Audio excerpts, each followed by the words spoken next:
Mercedes-Benz is one of the oldest and most luxurious car companies in the world, worth around $80 billion. But being among the most desired and expensive cars today, it's easy to forget its early, humble beginnings. It all started with a poor engineer who faced many doubts and failures in his pursuit of building the first horseless carriage. In spite of his challenges, he proved everyone wrong and turned his small venture into the world's first and biggest production car company during the late 19th century. But what started as an inspiring success story took a surprisingly dark turn when the company profited from supplying military vehicles to the Nazis under the work of forced laborers. So sit back and relax, because today we'll be covering the insane story of Mercedes-Benz and the man who brought automobiles to life, Carl Benz.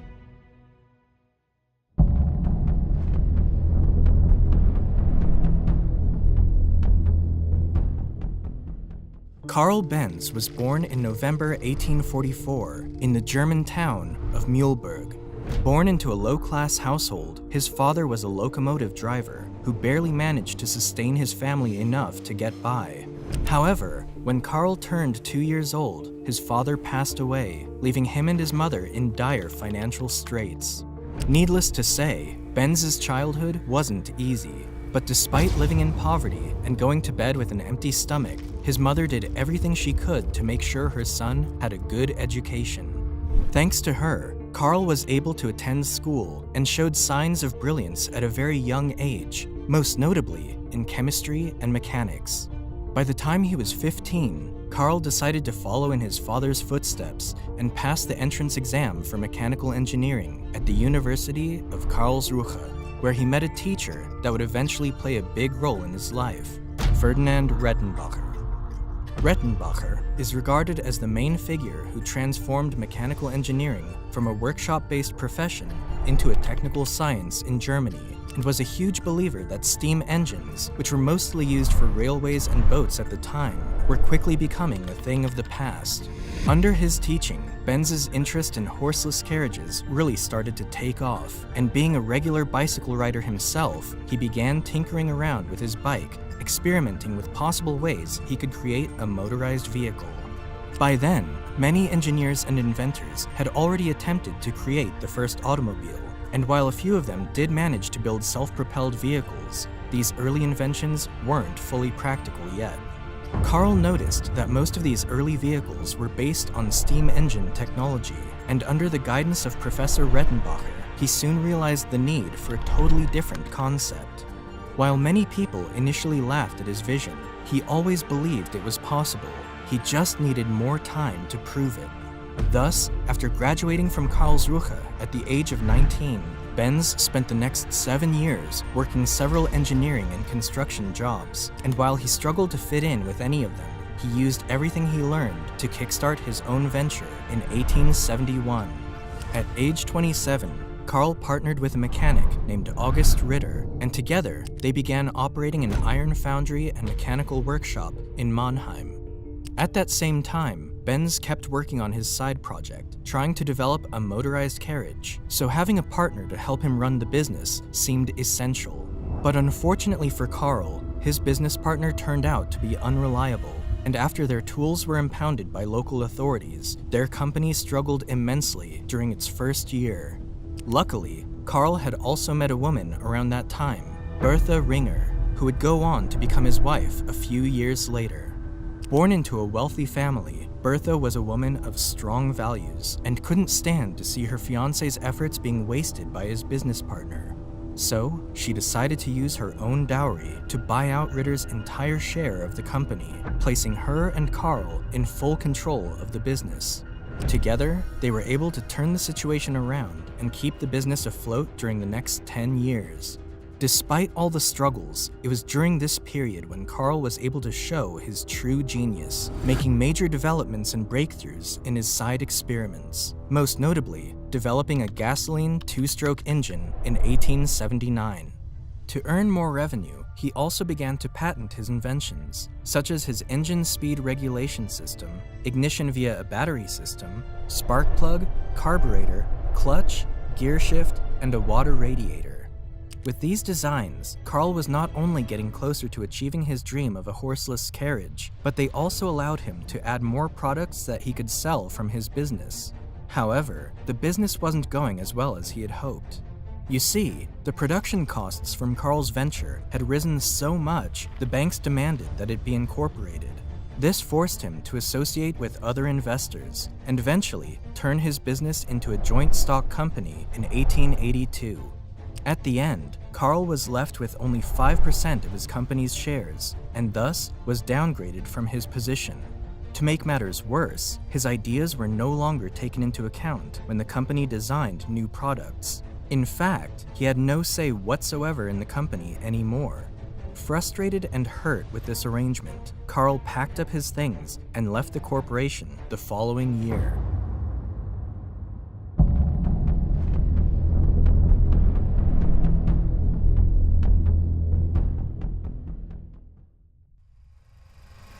Leaving his company came as a hard blow for Carl, but the disappointment made him even more determined to be successful. His longtime passion for bicycles would bring him to Max Rose and Friedrich Wilhelm, two men who owned a bicycle repair shop in Mannheim. Together, they established Benz & C and focused on manufacturing industrial machines and stationary gas engines. Unlike Carl's previous venture, this one started pretty well and became quite profitable within a short period of time. With steady income pouring in and a staff of 25 people, Benz finally directed his main focus toward his lifelong dream, building an automobile using his gas engine. Instead of simply adding a motor to a carriage, Carl built the carriage around the motor, and using similar technology to that of a bicycle, he constructed what many considered to be the first true automobile in 1885, the Benz Patent Motorwagen. This two-seater vehicle ran on 3 wire wheels, forming a tricycle, and was powered by a gasoline 4-stroke motor. Its 1-cylinder engine produced 2/3 of a horsepower and could go around 7 miles per hour. Benz knew this was revolutionary, and after testing and refining his vehicle, he drove his wonder car out to the public in the summer of 1886. However, he received mixed reviews from critics. While some admired his creation, most people were skeptical about the machine, and many didn't want him to drive around on the main streets for fear that the vehicle might explode. Others were even convinced that Benz was the devil driving an infernal carriage. Carl's business partners weren't too happy about it either. His obsession with the automobile kept him away from his work, and they couldn't see how his invention could be of use. Why would anyone buy such a machine? They argued. It's no quicker than a horse, it can break down easily, and it can run out of fuel. Nevertheless, Carl Benz was convinced that his horseless carriage was the future and began manufacturing cars for sale in 1888, the first person in the world to do so. His biggest supporter was his wife, who would often stay with her husband in the workshop, offering him new suggestions. But even after adding improvements, people still couldn't see Carl's vision. On the other hand, the few people who bought the cars could only use them to cover short distances, and even with that, they needed mechanics to be with them at all times. It also didn't help that they were very expensive, leaving them only accessible to the rich and elite, and even many members of the so-called elite didn't fancy them because they were so loud and messy. With that being said, one thing was clear: Carl needed to convince the world that the automobile was here to stay.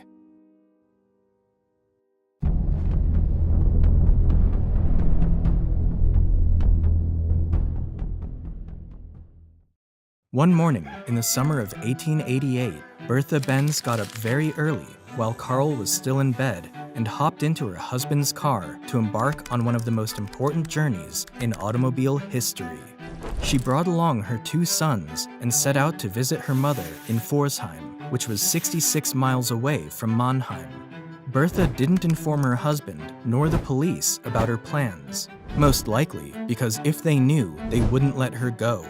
At the time, no car or motorized carriage had ever previously attempted a journey that long, but she was determined to prove the importance of Benz's invention. However, her trip was no walk in the park. Bertha encountered many problems along the way, like crossing dusty and stony roads that were made for horses, having to stop by a pharmacy to get more gas, and even having to perform a few mechanical repairs. The 66-mile trip took Bertha and her 2 sons over 12 hours, but eventually, they all made it safely to Pforzheim. More than anything, the trip achieved the goal Bertha had set out to achieve, to make people notice that the automobile was the next big thing. With this, the Benz Motorwagen became the talk of the town and received great publicity for Karl's business. Soon enough, Benz & C began to expand quickly, so much so that by 1890, it had become the second largest engine manufacturer in Germany, though not by selling their cars, but rather their stationary gasoline engines. But with the addition of 2 new business partners, Friedrich von Fischer and Julius Ganz, they would soon help to turn this around. As they took care of the business and marketing side of things, Benz could focus more on his engineering goals and was able to patent several new car innovations, such as the planetary gear transmission, the double pivot steering, and the flat engine with a boxer configuration. He also designed and manufactured a new and improved automobile at the recommendation of his business partners, which hit the market in 1893. He called it the Benz Victoria. This was a more luxurious 2-passenger vehicle that came with a 3-horsepower engine capable of reaching 11 miles per hour. Thanks to its reliability, the vehicle sold fairly well, but it was its follow-up design, the cheaper Benz Velo, that really took off. With a total production sum of about 1,200 units, the Benz Velo became the world's first large-scale production car in history, making Benz & C the largest automobile company in the world during the 1890s and early 1900s. However, while the Benz company was enjoying its newfound success, it was also feeling a lot of pressure from another company that was stationed not too far away, Daimler Motoren Gesellschaft. Now before we go on to the next chapter, I want to thank today's sponsor who made this video possible, Course Careers. If you're looking for a high-paying job in the tech industry but don't have a degree or experience whatsoever, then Course Careers has got you covered. They are replacing the modern way people start their careers, where instead of going to college, all you do is simply complete an affordable online course where you learn everything required to actually do the job. Furthermore, Course Careers helps you land a job by partnering up with companies that are actively looking for Course Careers graduates in entry-level positions and internships. Check out their student stories, where people like Nyla tell her story of going from Starbucks barista to 60K technology sales rep, or Dela, who finished the course within 2 weeks and now has a 100K salary job from a fully remote position. Go to coursecareer.com/big company and get started with their free introduction course so you can learn exactly how to start a career in the tech industry without a degree or previous experience. Use code BIGCOMPANY50 to get $50 off your first course. Now, back to the story.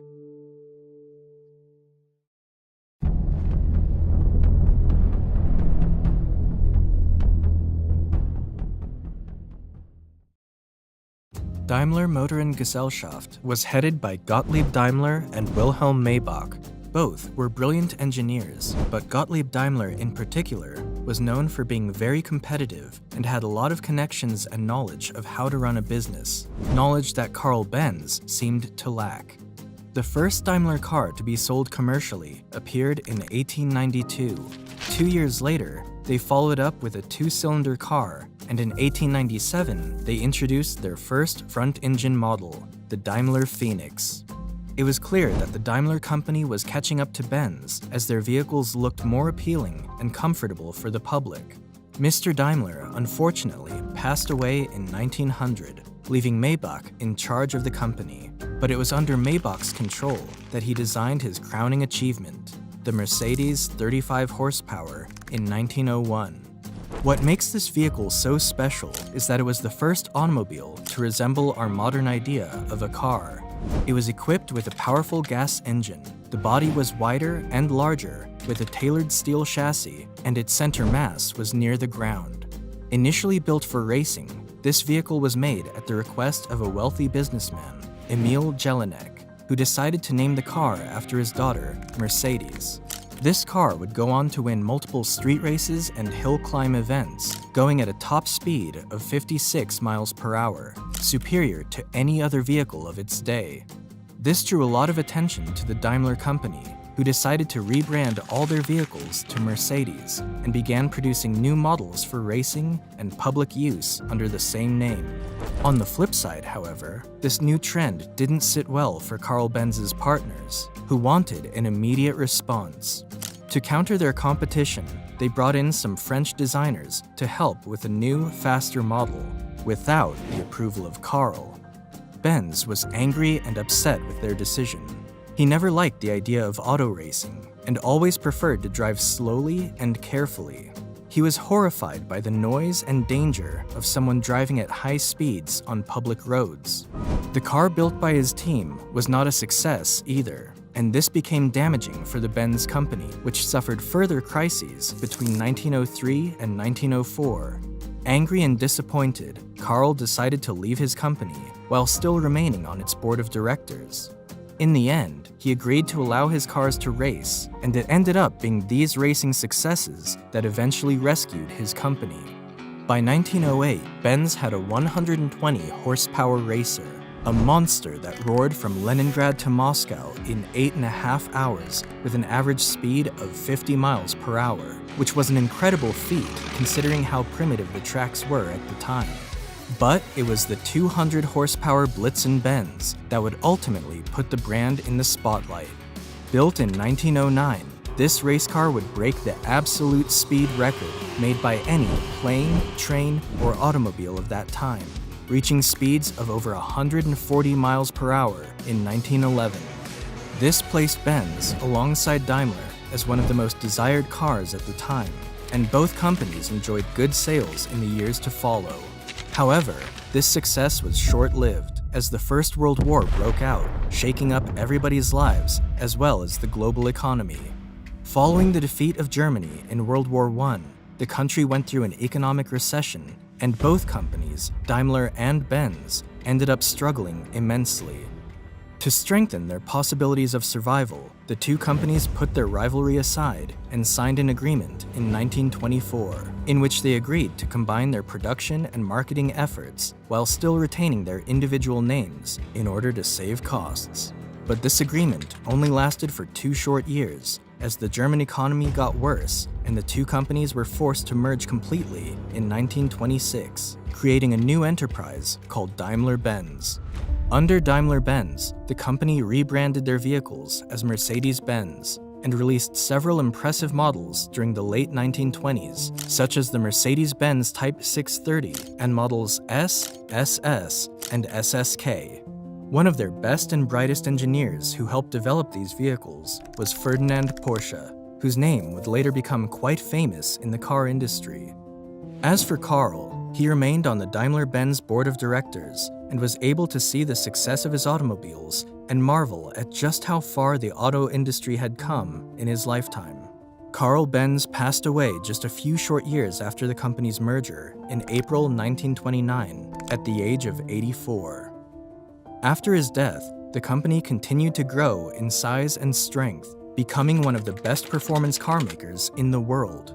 But it enjoyed some of its best years under the unlikely leadership of Adolf Hitler.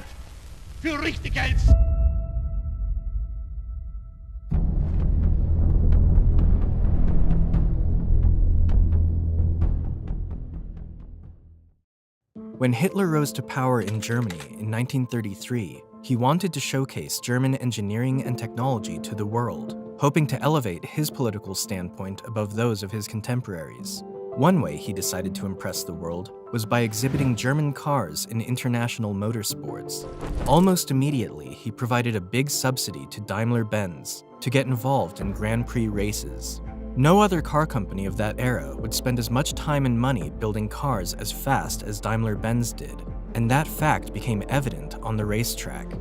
From 1934 to 1939, Mercedes dominated Grand Prix races, driving as fast as 200 miles per hour with their W25 and W125 models.